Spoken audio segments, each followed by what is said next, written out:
Dia dulunya adalah seorang programmer dan dia juga pernah jadi seorang profesor di salah satu kampus musik terkenal, Berkeley. Dan dia juga pernah jadi drummer tercepat di dunia pada saat itu. Ini dia Mike Mangini.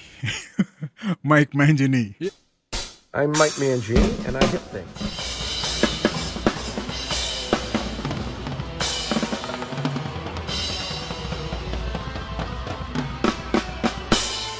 Ya, lahir dengan nama Michael Anthony Mangini pada tanggal 18 April tahun 63 di Newton, Massachusetts. Orang tuanya berasal dari Italia. Mangini pertama kali bermain drum saat berusia 2,5 tahun. Kita umur 2,5 tahun itu kayaknya masih gigit-gigit. Oh, bukan gigit-gigit ya.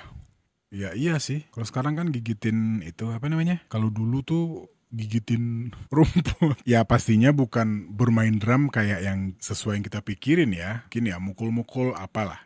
I have always known since the age of about 2 that I can remember that I gravitated towards the drums, that I would take tuna fish cans and different cans out of the lower cupboard in our kitchen and get pencils and set them up and play along to the albums that my brother would play or that my older sister would play. Dan di usia 9 tahun dia udah bisa niruin Buddy Rich. Buat yang gak tahu Buddy Rich, ini sedikit saya kasih videonya.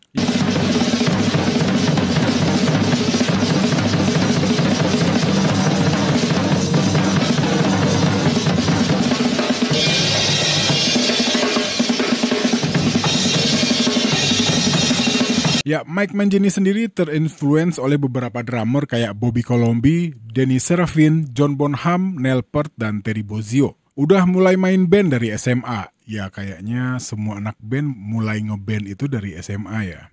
Termasuk, ya, nih, yang lagi nonton kayaknya udah SMA juga udah mulai ngeband ya, iya kan?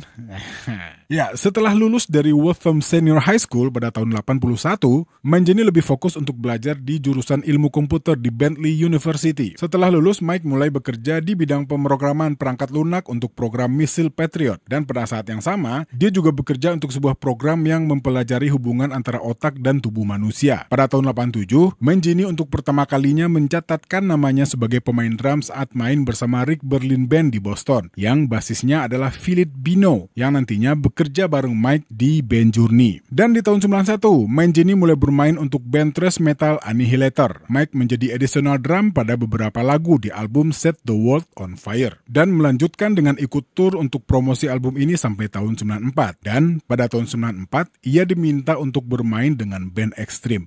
Ya, jujur pertama kali saya ngelihat Mike Mangini ini di video klipnya Hip Today. Ya, lagu Hip Today ini ada di albumnya Extreme yang judulnya Waiting for the Punchline. Bukan pattern drum yang biasa kita dengerin di lagu-lagu rock ya, karena di samping hitungan masuknya juga udah aneh. Terus di bagian tengah lagu Hip Today ini ada part drum yang boleh dibilang gak semua lagu bisa dimasukin part drum seperti itu, khususnya lagu rock pada zaman itu. Dan cukup lama buat ngulik itu lagu. Ya, kalau penasaran silakan cari aja. Judulnya Hip Today. Ya, di sana Mangini memakai set drum yang cukup unik. Ada beberapa rototom, kalau saya nggak salah. Terus video klipnya juga dibikin di dalam box dan di tengah kota, di tengah jalan. Saya yakin anak-anak band tahun-tahun 95 lah mungkin ya, 95-96, akrab nih, cukup akrab dengan album atau dengan lagunya Hip Today ini, khususnya pemain drum.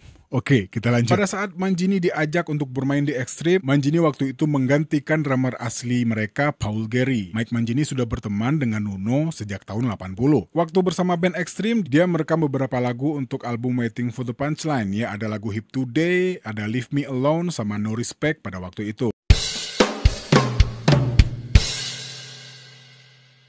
Dan dia juga tampil di acara Late Show dengan David Letterman. Saat tur dengan Extreme pada tahun 95, Mike juga merekam lagu untuk Nuno. Lagu-lagu tersebut terdapat di album solo Nuno yang berjudul Schizophrenic. Ya, setelah Extreme bubar pada tahun 96, Mike ikut audisi buat jadi drummernya Steve Vai. Dan akhirnya Mike lulus audisi dan pindah ke Los Angeles. Dan di akhir tahun 96 hingga awal tahun 2000, Mike adalah drummer yang sangat dihormati sebagai drummer Steve Vai. Di dalam band itu juga ada basis Filipino ada gitaris Mike Kennelly, dan pada tahun 2000 masuk satu gitaris lagi yang namanya Dave Weiner. Mike Mangini juga muncul di albumnya Steve Vai yang berjudul Fire Garden dan Ultrazone, dan album live yang berjudul Live in an Ultra World. Di jeda tur album Ultrazone-nya Steve Vai pada tahun 2000, Mike Mangini kembali ke Boston gitu. Ia diminta menjabat sebagai profesor di Berklee College of Music. Dia juga membentuk band dengan nama Tribe of Judah dengan vokalis ekstrim Gary Sharon dan basisnya Pat Badger. Sayangnya band ini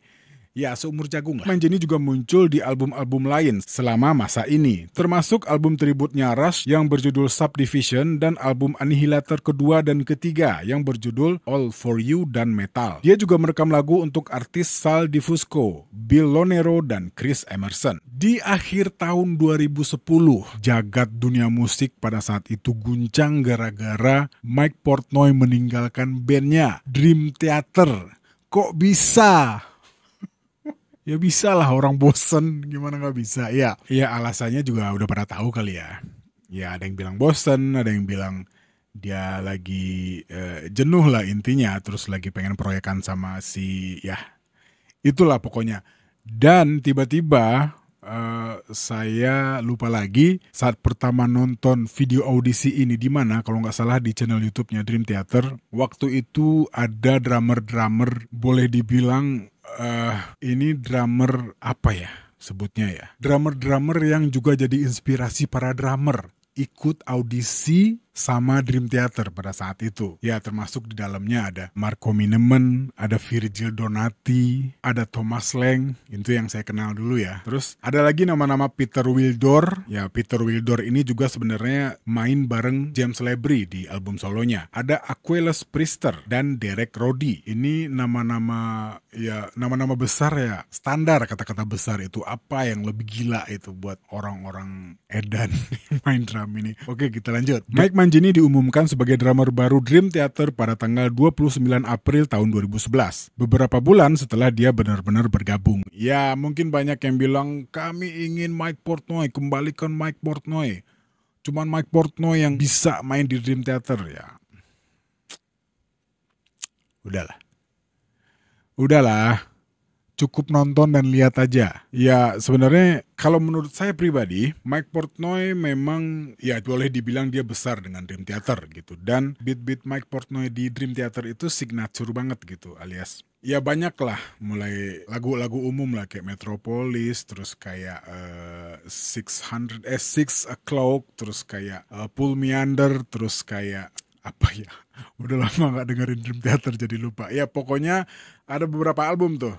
Imagine World, Awake, terus pokoknya penggemar-penggemar awal Dream Theater itu kayaknya masih susah buat nerima Mike Mangini sebagai penggantinya Mike Portnoy. Ya, kalau menurut saya sih sebenarnya Mike Mangini dan Mike Portnoy itu dua karakter yang berbeda. Mike Mangini sendiri dia drummer technical. Semua yang dimainin sama dia itu, ya jujur ya, lagu-lagu Dream Theater itu jadi makin susah.